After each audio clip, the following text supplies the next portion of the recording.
I made a cash grab game with no ads and as quick as possible. I always wondered how difficult it was to make one of these games because they're almost all identical. So I did the only reasonable thing. I started a timer and I got to work. I figured this project would be a little boring, so I started off by naming this ball Billy. So I made a scene as quick as possible to make sure it's working.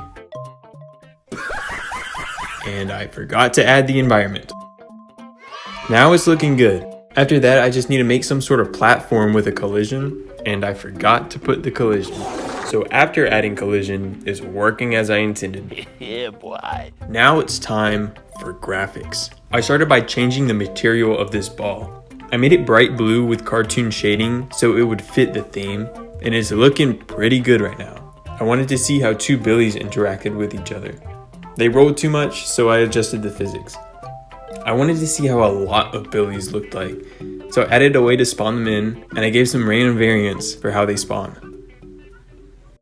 I accidentally messed up the physics and the spawning wasn't working right, so all I had to do was click the fix physics button, and that fixed all my problems. After a few minutes, I realized what I was doing wrong with the spawning. I was using the same RNG number for every axis, so it was all spawning in a diagonal line. I just had to add RNG to each axis. I wanted to spice up the looks a little bit more, so I added outlines. I had to adjust the collision shape a little bit to match the outline size, and I tried a few different shading types for the outline, and this is what I ended up with. All this so far has taken about 40 minutes, but I realized having a ton of Billies on the floor doesn't make any sense. So I got a model of a bowl, but I could not get the lighting to look good. It looked horrible. So instead I just got a plate and I stretched it vertically. I have a bowl to hold the Billies, but it's still looking a bit empty. So I quickly made some pillars to display random numbers with operations on them. Then I just added or subtracted however many Billies it was. Right now it looks really bad, but it works. So far this is about 3 hours of work. The pillar things are looking pretty boring, so I knew I had to fix that next. I can easily change its color based on what operation it has.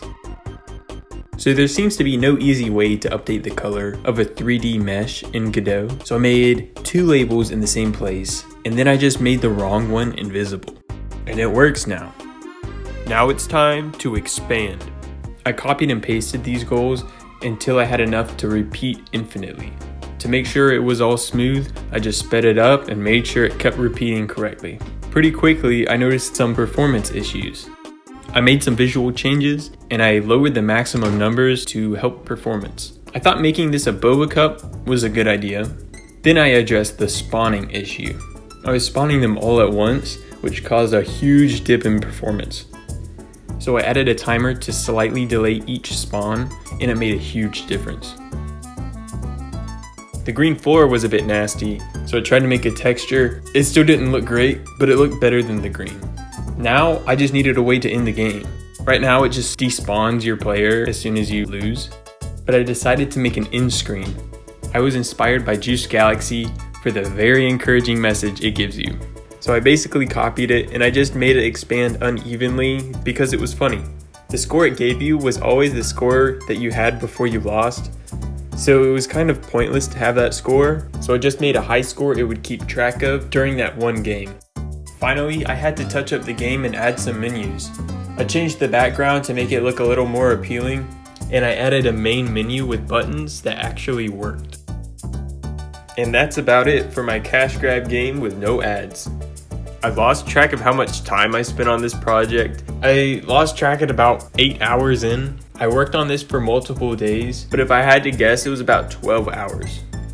For a solo dev, I feel like someone can make a full-fledged and polished version of something like this in about a week.